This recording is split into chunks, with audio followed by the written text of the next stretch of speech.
Hello, everyone, and welcome to the Mr. Pick Me and the Manhater podcast. I am Regan, aka the Manhater. I am Chesko, aka Mr. Pick Me. Why is your voice so weird?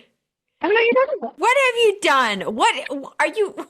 What prank is this? Why? Mr. Pick Me and the Man-Hater. And we are going to do a podcast show for you today. Ugh. Ugh. What? I thought I had it. I thought you were going to be so messed up over the election that you were going to let me do this goddamn intro. I just said the words. I said the right words. What was that? What? Remember, I got a thing that I thought made noises. It doesn't make noises, but it can change my voice. So I can do like, hello. Can you hear me? That's awful. Hello, how are you? Is this how we're doing the podcast right now? No, all right. So what are we going to talk about today, Reagan? I would like to talk to normal Chesko. maybe normal Chesko was the friends we made along the way. Is the normal Chesko in the room with No. us? Look at that. I'm normal now. Therapy be damned. You're normal now. Yep. Hey, everybody. We're both doing great. Would it be worse if I talk normal and you're like, oh God, that's your real voice? Jesus. Go back. As you all know, there was an election that didn't go good. And we just devoted, maybe an hour plus on our Patreon, kind of having a postmortem talking about it so that we could be as open and honest about how we really feel about everything that went down. So if you want to hear that, you can go check that out on there. But we're going to use our podcast more as go back to normal, Escapism for a minute. escape and unpack misogyny and kind of fight in that way. Yeah. And I think does good work, but we're going to save that. If you want to hear all of our very unhinged thoughts about what just happened, you can go onto our Patreon. But we are going to do a normal show today for you all that maybe are looking to escape from that, hearing about it constantly for the past week, at least for an hour. We're gonna be a little bit silly. So in alignment with wondering how people think the things that they think and what other viewpoints they may hold, I have a few gems for you and Chesko today because there are two subreddits that I found some very interesting things. One of them was a classic of mine to check out, which is the Nice Guys subreddit. And the other is the subreddit Not How Girls Work. I'm a moderator on that one.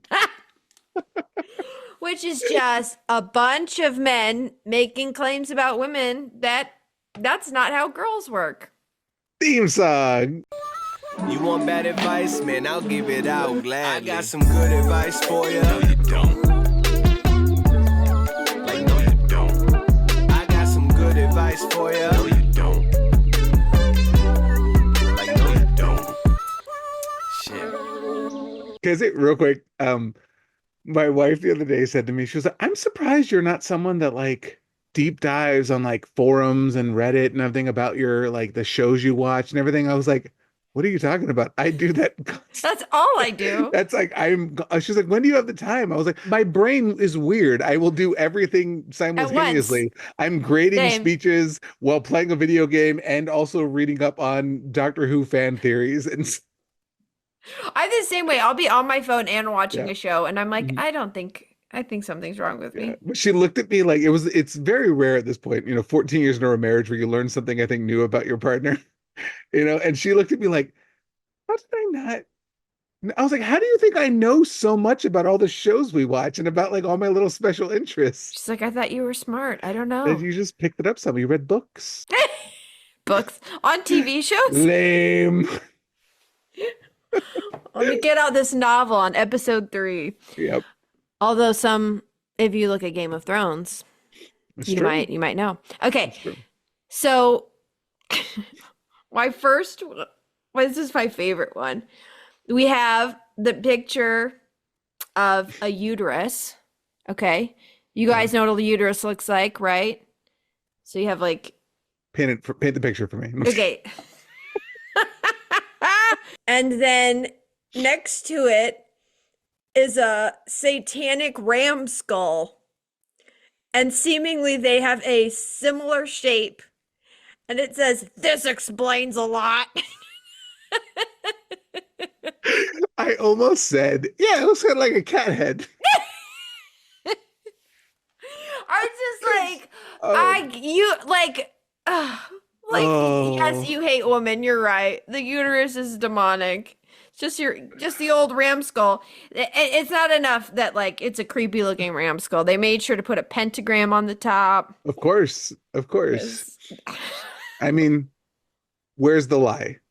Well, the pentagram was originally a feminist spiritual symbol that they're like, curses, it's evil now. So, they're not wrong about that. I think, the reality is we're talking about uterus though. So there's this joke. I was going to make a joke about them never seeing a woman's uterus.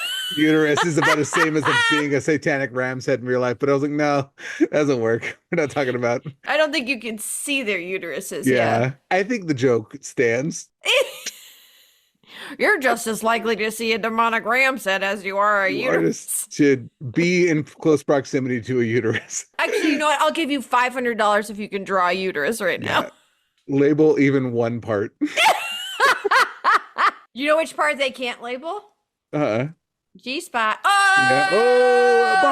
Oh! Fuckers. Have you seen the Roe versus Bros It interviews? sounds horrible.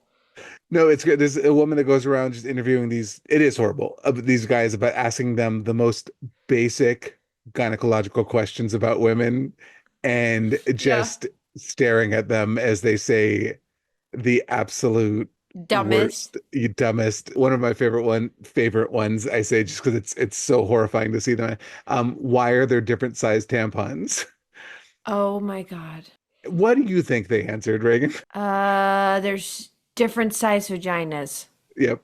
It was all about it. Well, some women have a bigger. It doesn't go back to its shape. It's just always large. It's some women have one. I remember there was one of them where a guy was like, "Well, some women have slept with more." Oh God! I'm so glad these are the men that are making laws on our bodies. Also, did you know that they tested tampons on water? Yeah, which is why they don't work. Yeah. Thanks for watching my content, Reagan. Yeah, you know what? I do need to hear more from a man about. I need to educate you on all of these things. No, regale me. And people. The thing that's the most shocking to people is that they just found this out like last year. Yeah. Well, there's also lead in them, so go figure. Yeah. And they're like, we didn't test it. We didn't even think about it. Thing, right? Why wouldn't they absorb? Well, they're like, there's lead in your tampons. Okay, cool. Did you test that before? Well, didn't even bother to. What? Why would we do women? Women are naturally immune because of their demonic uteruses. Yeah, they have the pentagramic ram's head inside of them, and that wards off lead. I believe I read that in a book. It was the Bible. Oh no! The letter to Matthew and the Ephesians. Oh my God. Okay. My ram's head. Oh, ram's head. Oh, ram's head. What do we got next? MIW. What's W? What's MIW? Am I weird? Am I wrong? Maybe? Am I wrong? I bet it's am I wrong? Am I wrong? Am I wrong? Am I wrong? Am I right? Mm-hmm. For cutting off a lying friend zoner. I, 34 male, had a friend, 29 female. We talked often through social media and spent time together when schedules and finances allowed. I also did a few favors for her, such as giving her rides to work because she doesn't have a car and couldn't always afford or get an Uber to her in time. I also did bigger favors, like picking her up and taking her home from a bar after she drank too much, even though it was 3 a.m. and I had to be work at 7 a.m. After being friends for about 1 year, I shared my interest in being more than friends with her. She said that although she was grateful and appreciative to have me in her life for the favors I'd done, and admitted that I did stand out from most of the guys she had encountered. She also said, "It's not that I don't want to date you, it's that I don't want to date anyone right now because I've had too much bad luck with dating recently." She told me those things on Wednesday. The following Friday, she posts on Facebook that she's attending a karaoke night at a local bar with another guy. The next day, she posts again, announcing they're in a relationship. I messaged her and called her out on the contradiction between her recent words to me and her actions, and how I felt that I'd been lied to and taken advantage of. Her response was essentially, "I'm sorry you feel that way, but I'm not sorry about what I've done." She also tried to explain that she'd known this guy longer and some similar BS. I deleted and blocked her on all socials and my phone and haven't spoke to her since. Am I wrong for cutting her off and burning the bridge? Yes. Well, or no, maybe. I think you did her a favor. I think are you wrong for feeling so angry about this? Yes. Yes. Is it best for everyone that you did that though? Also, yes. Also, yes. And this is why it's so problematic, misleading, and like going for, trying to pretend like he's her actual friend and then getting upset when she clearly says, "Hey, I don't want to be with you." Yeah. I guess she could have been more honest in that, but it's probably because she didn't feel comfortable. Yeah, or she safe. probably was scared he's going to freak out. Yeah. Which I get, but it's like, I don't understand the disconnect Yeah. behind guys doing the exact same thing they would do for their male friends and not expecting anything in return, Right. but then doing it because it's this overt sexualization of you are the only purpose you can have in my life is being a possible relationship partner. It's so frustrating. It shows the transactional nature that a lot of men have with women. And again, like, if it's a transaction, you have to be upfront. That is the rule of transactions. As it, like, here's a pen I'm loaning you, and then you take the pen. They're like, "That'll be $500." You're like, "No, I did not know that you're used to. I didn't know that, so no, I'm not paying you." It's the same thing. It's like, then be upfront about it. Tell her if that's how you feel. Then say, "Hey, I'm picking you up because I want to sleep with you." Will you do that? No, because you know that won't work. So knock it off. And at a certain point, like, why are you? If she said no, like if you were honest, let's say you do that, and she's like, "No, I don't want to," and then you keep doing it, it's you're the problem. Like you're very clearly the issue there. Like, just at a certain point, you just have to like move on, and either find a real friend, or find someone who actually likes you. And that's the thing. You think about how much time is wasted. Also, these guys are always like, "Well, there's nobody that wants to be with me." It's probably because you're spending 90% of your time chasing someone who's been open and honest about not wanting to be with you, instead of continuing the search, continuing to meet new people, finding someone who might actually like you. And maybe nobody will like you because you sound like a terrible person, but there's surprises out there. There's a bunch of weirdos out there that'll be weird for you and like that you're weird. Okay, I'm already laughing. So this is like the next level of that guy.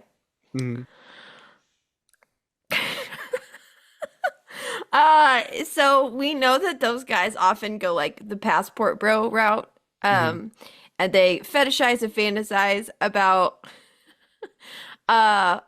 like any other, not like just not Western women, like anybody else. So here's a cartoon from Not How Girls Work, and at the top it says Asian Eastern European girls, and it has this beautiful woman with like cherry blossoms over her head, a little sketch, if you will. And the text underneath it is, "You think I'm pretty, Anon? I guess so. You're such a gentleman." And then you have Western girls, and there is a rat-like drawing of a feral-looking woman, and she has no cherry blossoms, just absolute frizzy hair, and her quote is, "I'm a bad bitch and you know it. $50 for feet pics." Like this is what they think. Oh, I'll be with you forever, Anon. Thank you. Thank you for saying something to me that I've been waiting for my entire life. That's what they're expecting.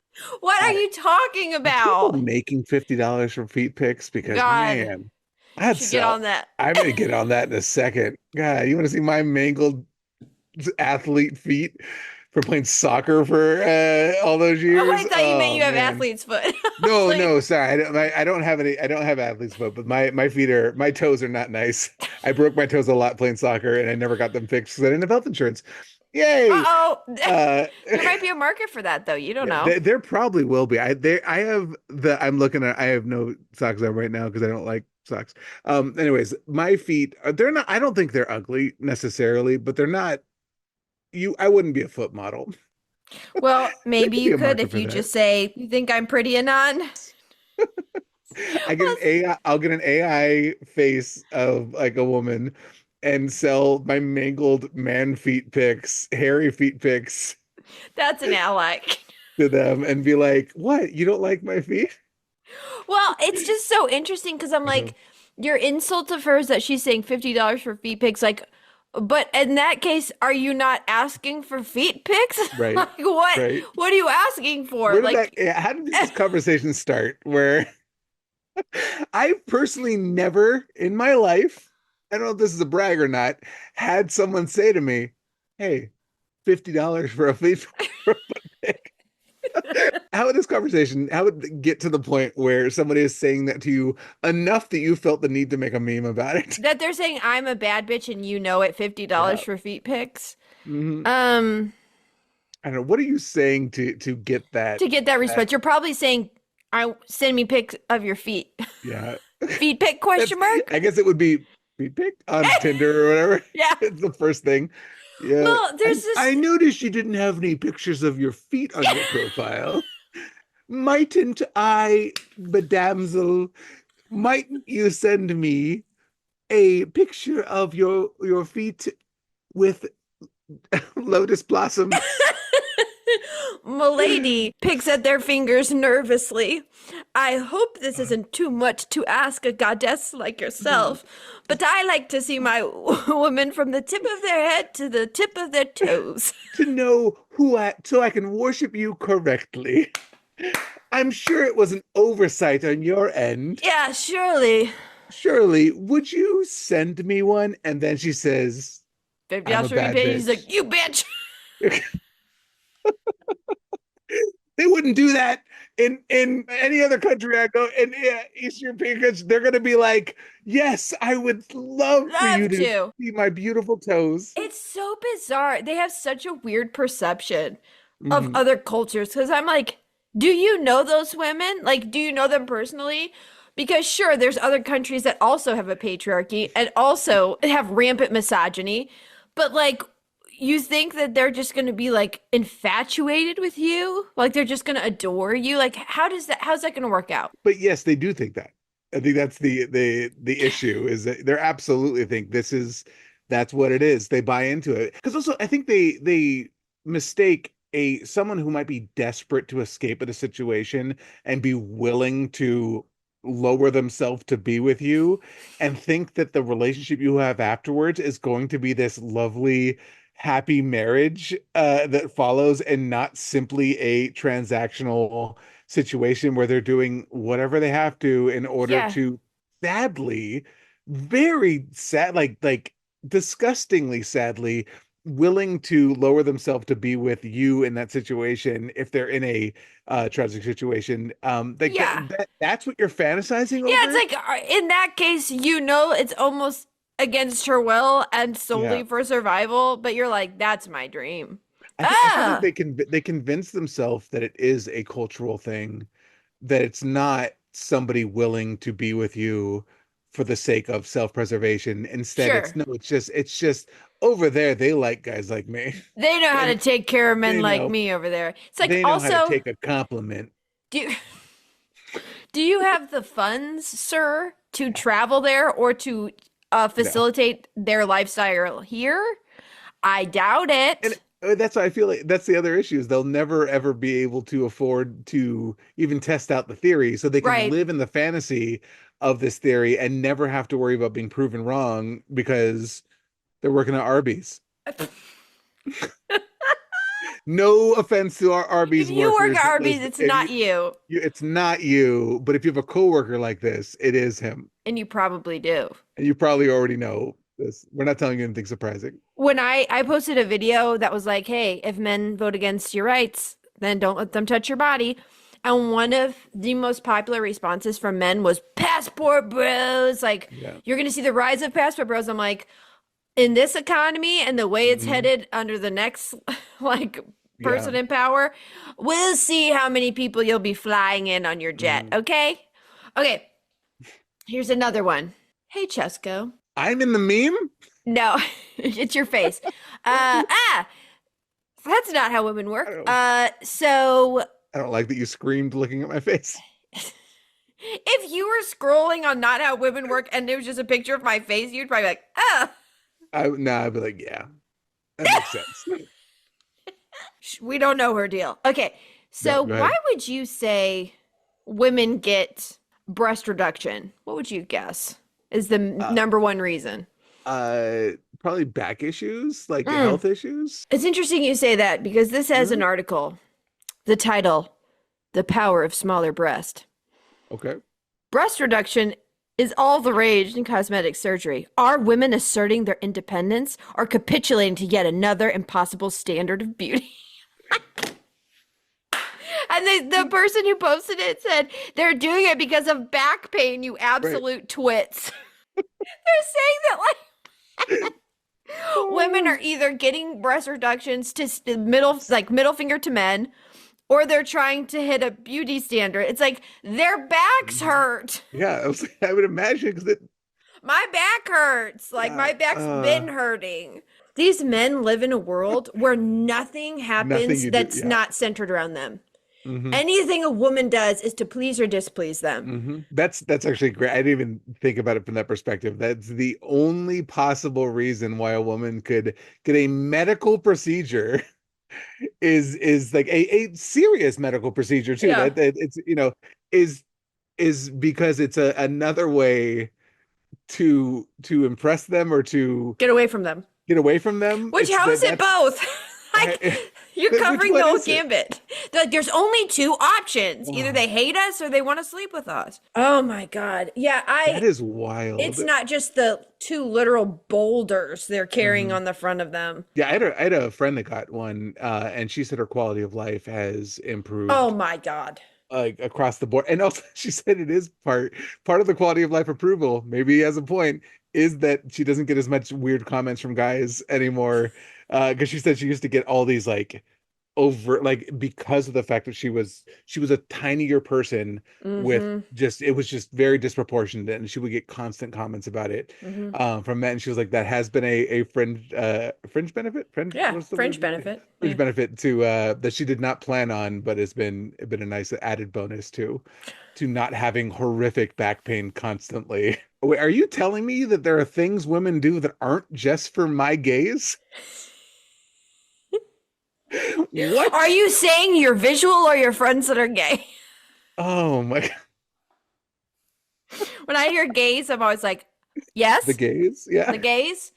We would never. They were doing it for you. That's true. It was for Reagan. What? I don't know. Don't say people are getting breast reductions for me. That's so bizarre. That is a weird. Cut that out. Just cut out the entire episode. Let's start over. Hey, everybody, and welcome to Mr. Big Man. Okay. Why are you waiting? What are you waiting for? This is what I find disturbing about modern women. They view marriage and sex as transactional. You provide me with this and I will grant that. And if the man declines, what do women do? They either pull away emotionally or physically or both, as if they can coerce a man into doing what they want while he doesn't want. The end result is the same. The woman doesn't get what she wants and ends up alone and miserable. Men don't look at life this way. Most men want peace and quiet. They want to come home at the end of the workday to unwind, not be bombarded with chaos and endless queries about why didn't you call or text, or I called you 11 times and you didn't pick up, or this needs to be done right now, or the kids need baths, I need a break. Or I've been with these kids all day. They were in school from 7:30 to 3 p.m. and spent the next 90 minutes doing homework. I need a break. No man worth his salt wants this. Go ahead, feminists. Flame away. I don't care. This is a cold hard reality. There are studies which track marriage and divorce that conclude by the end of the decade, 40% of all women over the age of 28 will be single and have zero prospects, not only for marriage, but any kind of monogamous committed relationship. Main reason? Men don't want career-driven boss babe alpha females, and they don't want to compete with a partner. There was a lot of very specific information in that. Why are all his examples like, you're Yeah. not answering my calls and the kids need a bath and here's the kid's schedule? This is a man who is married. Mm-hmm. This is a man with kids who's mad at his wife. Mm-hmm. I love that what he's mad about is like, why they're always bothering you with, you didn't answer my call. It could have been an emergency.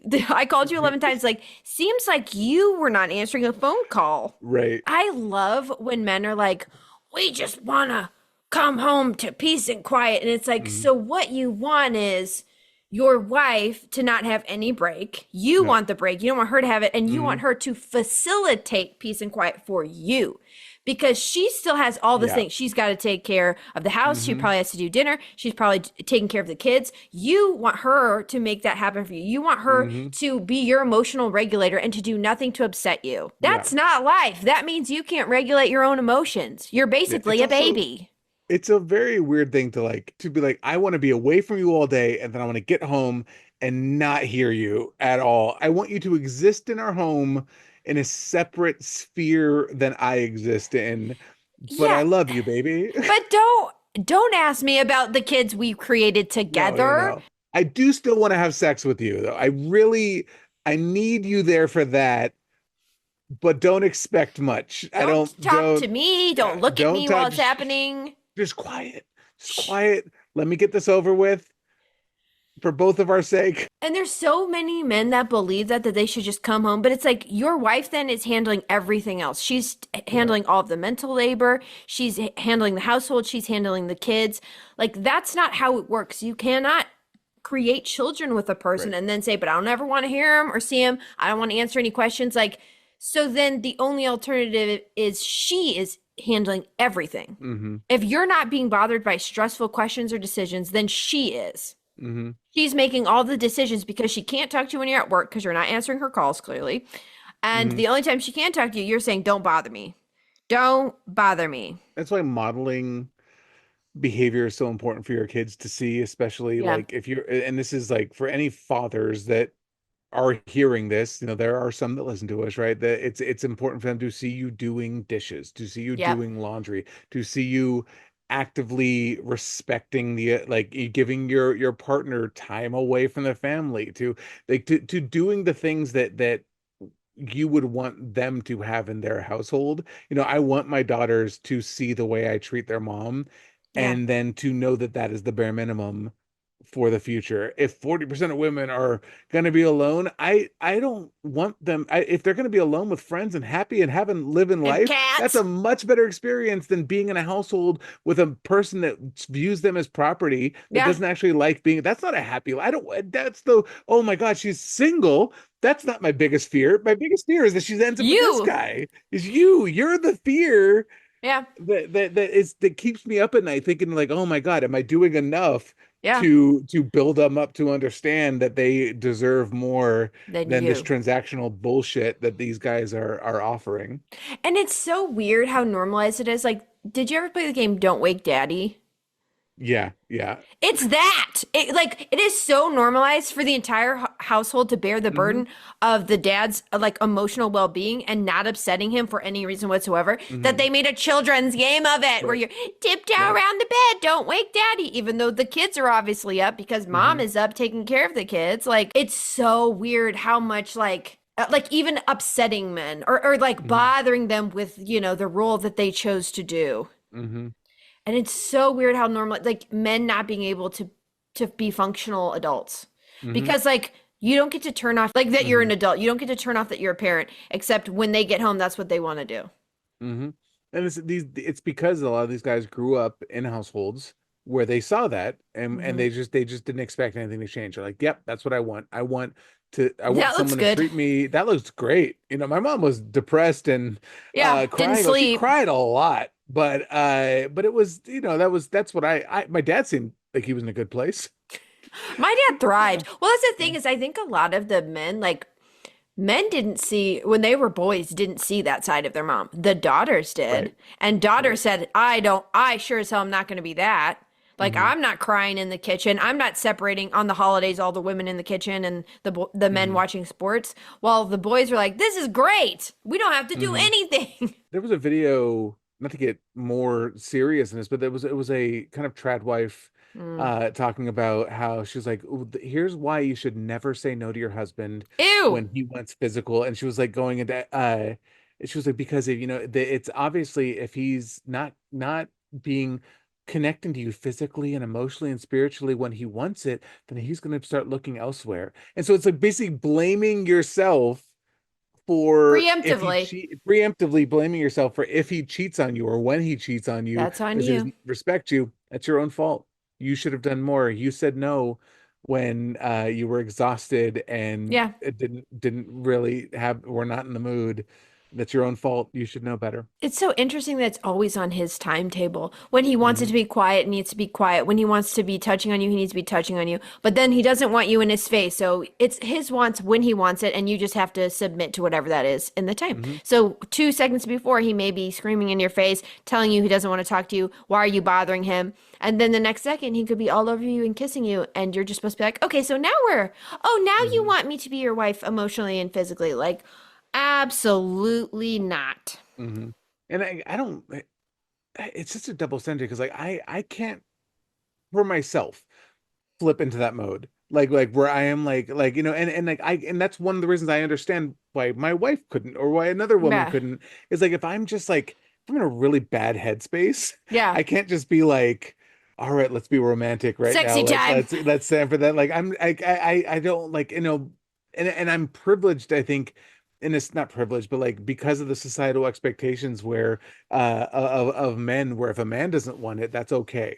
Yeah. Because I'm not initiating in that particular. I don't know. I'm just thinking out loud. Let me give you a little secret here, Chesko. Yeah.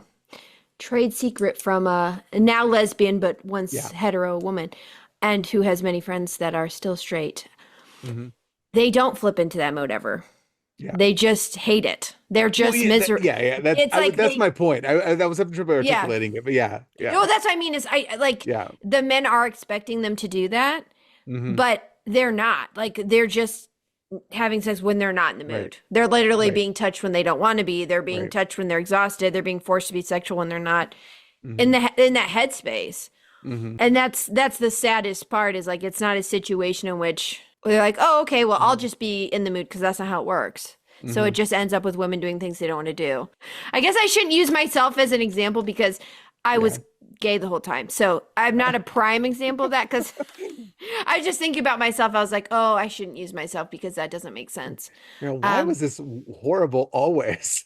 Well, it was horrible because the men were horrible, but we don't need to get into that. I mean, if a gay woman can be with a guy for that long and him not care that she's gay and him notice that she's gay and just ignore it, like that's how bad it is. Like it's because you kind of gaslight yourself too. You're like, well, I can't be feeling what I'm feeling because that would mean something that I'm not ready to accept about myself. I mean, I've said this so many not times. Not just for lesbian, for anybody. Like, I've said this so many times. It's like, do you understand how little men have to care about how like a woman's like enjoyment of the situation? For me as a lesbian to like have gone into my 20s, mid 20s without having a problem, because men don't care. Like they don't care that you're not in the mood. They want what they want, and that's horrifying.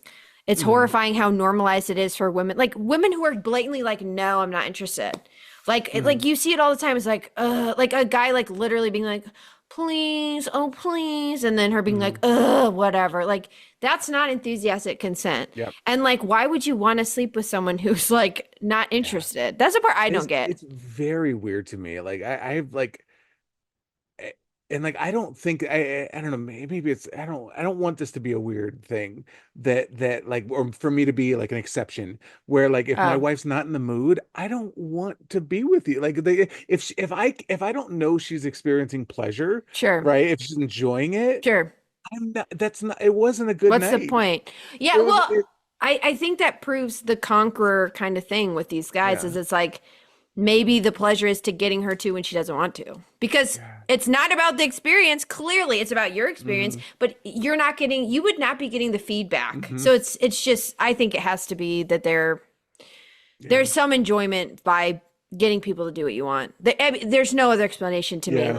Because like you would know the difference. You can always tell when talking to other guys too, if how honest their partner is with them. Like if they think that they'll be like, oh no, yeah, every time she's getting off every time. Like there are guys that are like they think they are 100 for 100, like they are amazing, and I'm like, oh, what do you, and you're like, it is funny because this is 20 years ago, me remembering conversations with guys. Sure. Like, what's your technique? Or something like, you're trying to figure stuff out. Because I was, especially when I was like 20, I was like a little virgin. Like help me. Teach me your ways. What do you do?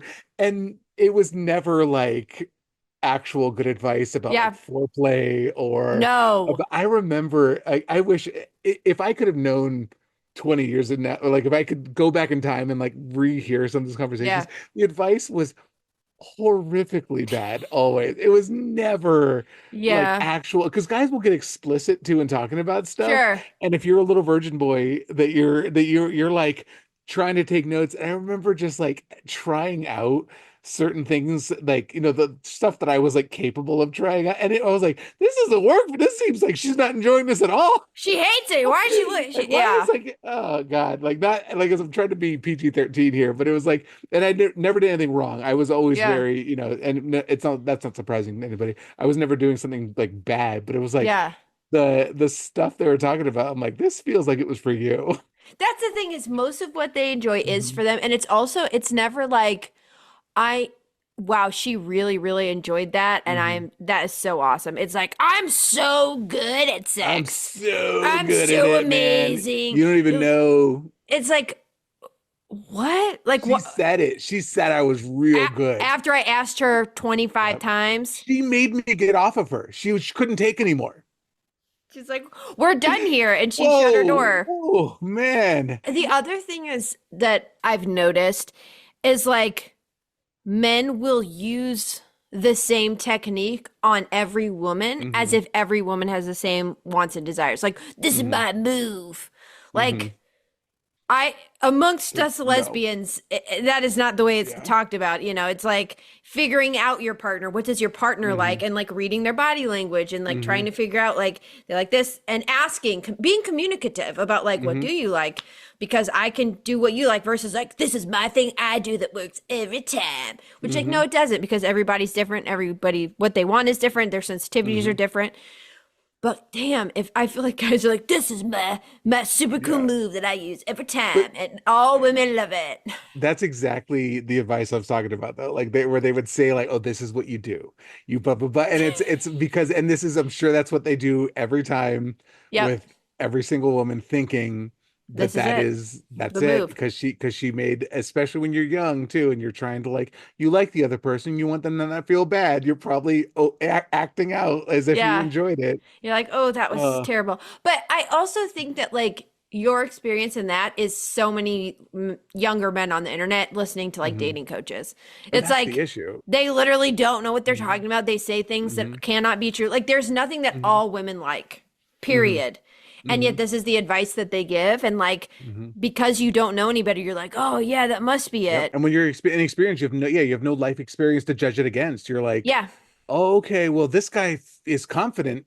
He's certainly confident. He seems to, and like, look, did you see? He said he'd been with 50 women. He told me explicitly, there's no evidence of this, but there's these models he hangs out with that I'm sure he's not paying. No. I'm sure those are his friends.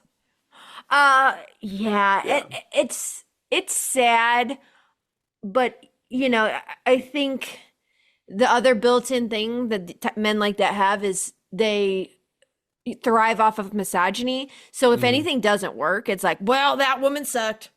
That woman didn't appreciate you. There's a built-in blame women. So, I mean, great business plan.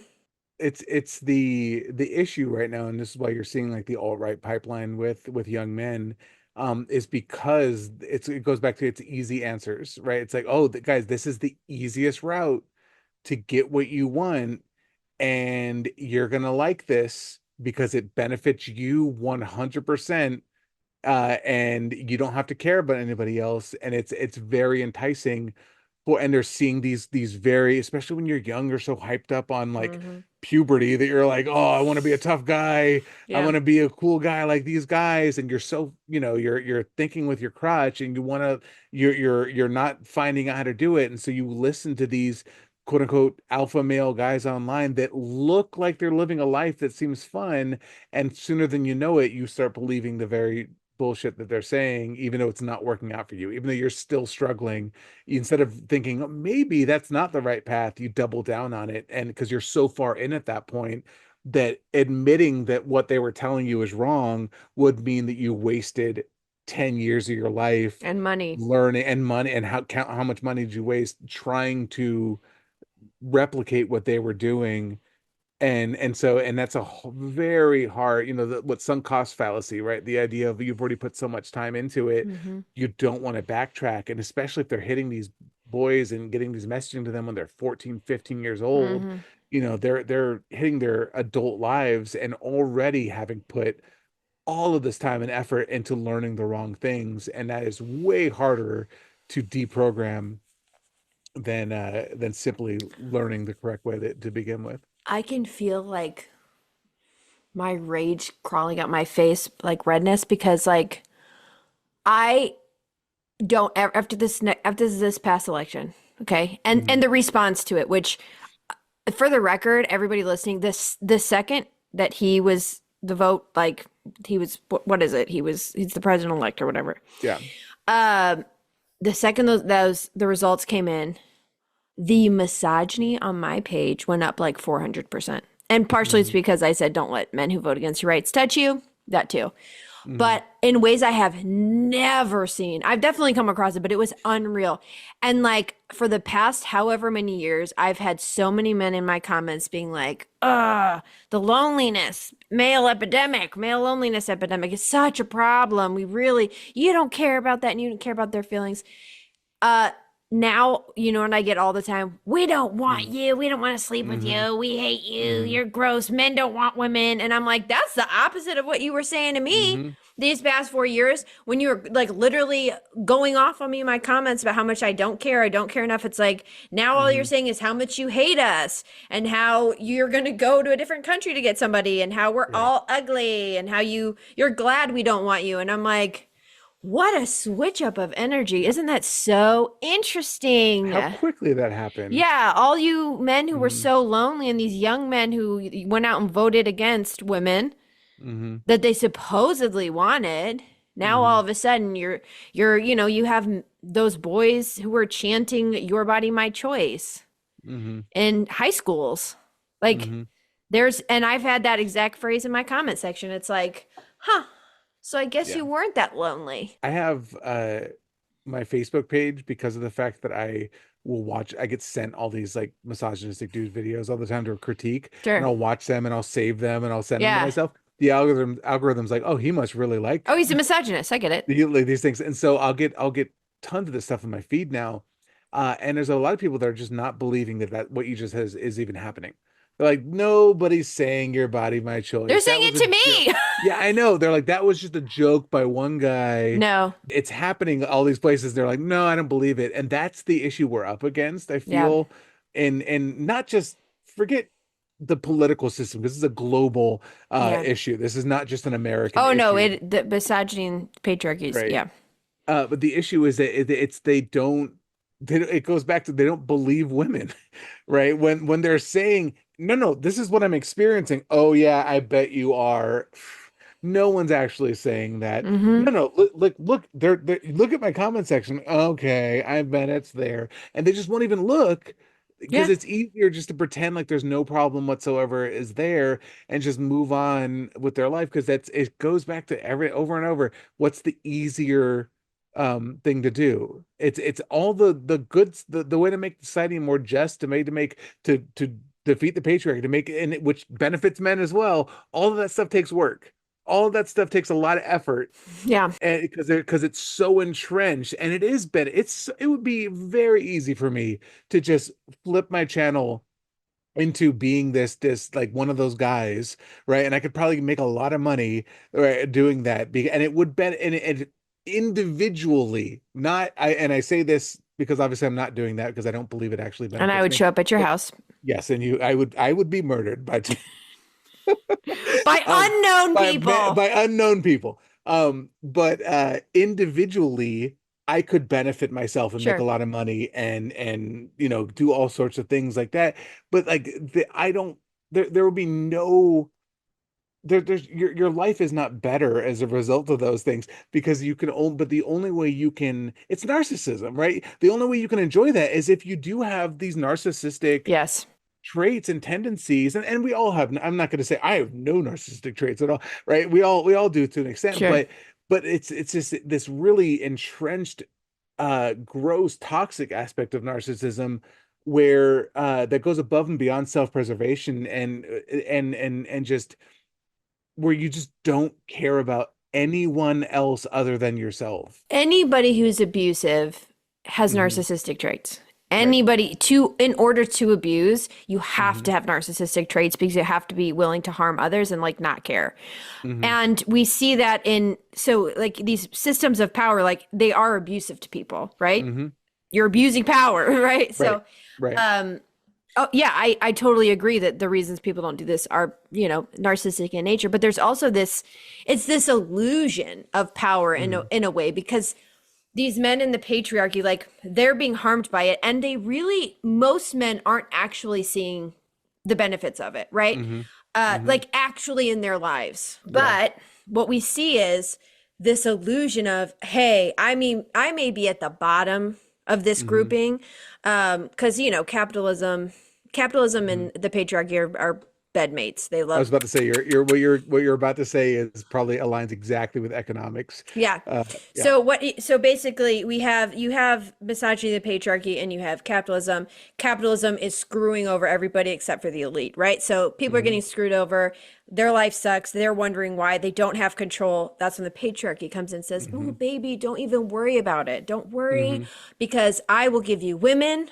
You have control over women and you can take your hate out on them and they are meant to appease you. And, no matter how bad it is, at the very least, you're not in that group. It's the same power structure as racism, basically, and fascism. Power, whoever's in control takes it out on the minority. And so these men who really aren't like, they're not seeing, they're not thriving in the patriarchy. These are not the men who are like subscribing to this mentality are not the ones at the top usually. They're saying, well, oh God, I could better the world, and treat people as equals, but then the little power I have in my own mind, I'd have to give it up. Because in order to fight the patriarchy, I would have to say, I am not above women. And I like having that little bit of power, no matter how bad it gets, I am superior in my own mind. And that's why they don't want to give it up. Because the illusion of superiority to them serves more purpose than equality in the world. Right.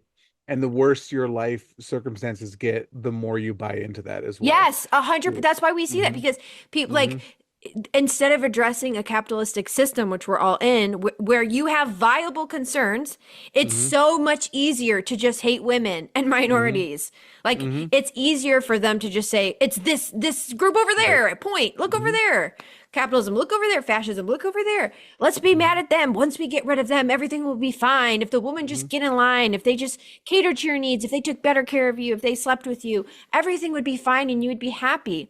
Well, guess what? No, you wouldn't. But it's easier to believe you would. It's easier to think, and I also think it's an outlet for hate. I think people are miserable and they in turn make other people miserable.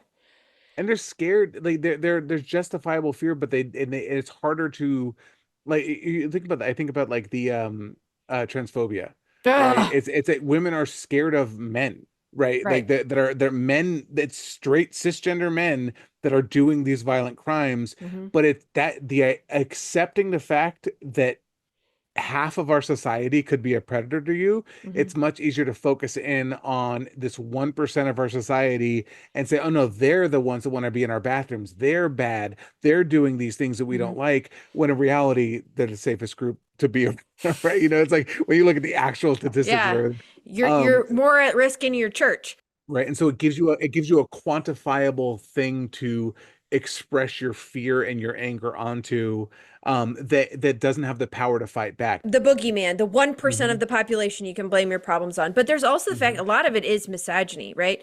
Oh, absolutely. Which I would argue a lot of homophobia is actually misogyny, Mhm. because you're mad at the men who are expressing what you perceive to be like womanly traits, and you're disgusted by them. It's interesting because I think there's a lot of internalized misogyny in women and their issue with people who are trans, and what their actual fear is when you ask them. They don't say, I'm scared of trans people in the bathroom. If you really dig down on it, they'll say, I'm afraid of predators or men putting on a wig and assaulting me in the bathroom, which I'm like, one, they could do that right now. Like that could happen at any time. They're not waiting for Right. this. Oh, once I have my Then shot. I'll commit a crime. I won't I won't go into a bathroom without permission, but I will commit crimes. But what they're talking about is predators. And trans people are not predators. Like that's not at all a correlation. And even when describing the action they're afraid of, they're not talking about it. They're talking about predators weaponizing the existence of trans people.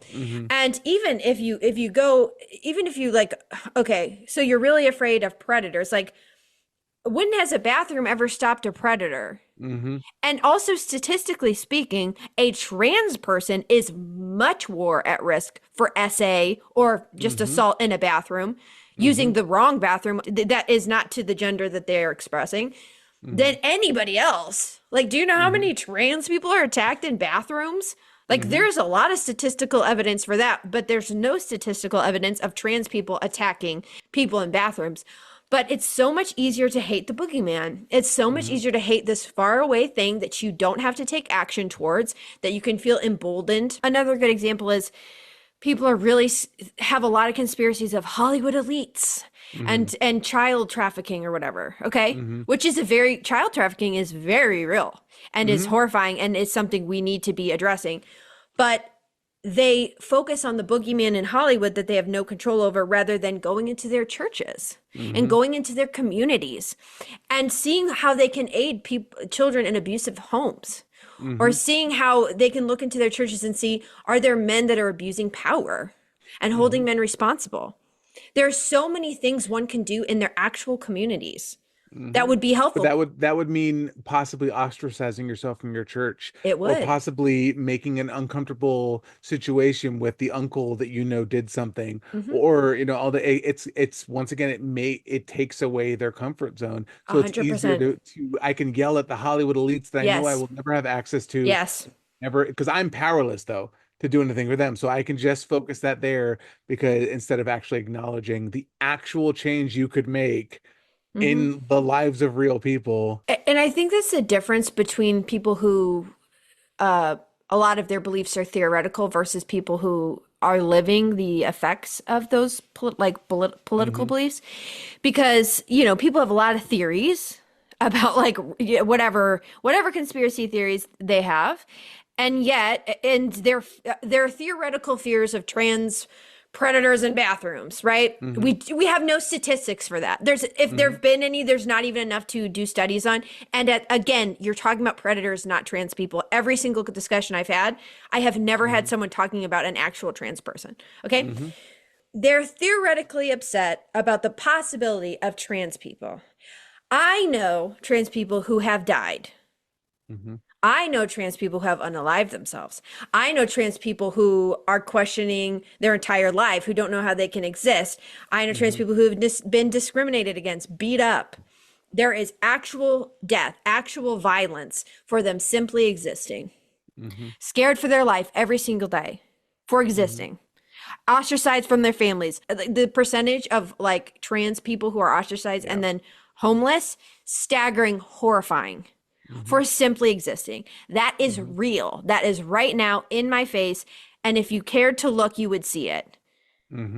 That is no boogeyman. That is actual life that they are being forced to lead because other people are scared of an imaginary boogeyman that doesn't exist and has nothing to do with them. They are being punished in the real world. But no. But this thing might happen, In possibly my imagination. in my imagination, and so that's okay if it's happening to them because neither one of these situations affects me, but one of Exactly. them might affect me. One of And them so imaginarily could affect me in the imaginary could future. if my imagination comes true, that would affect me. So I'd rather just keep things the way they are because that happened to them. I'm not one of them.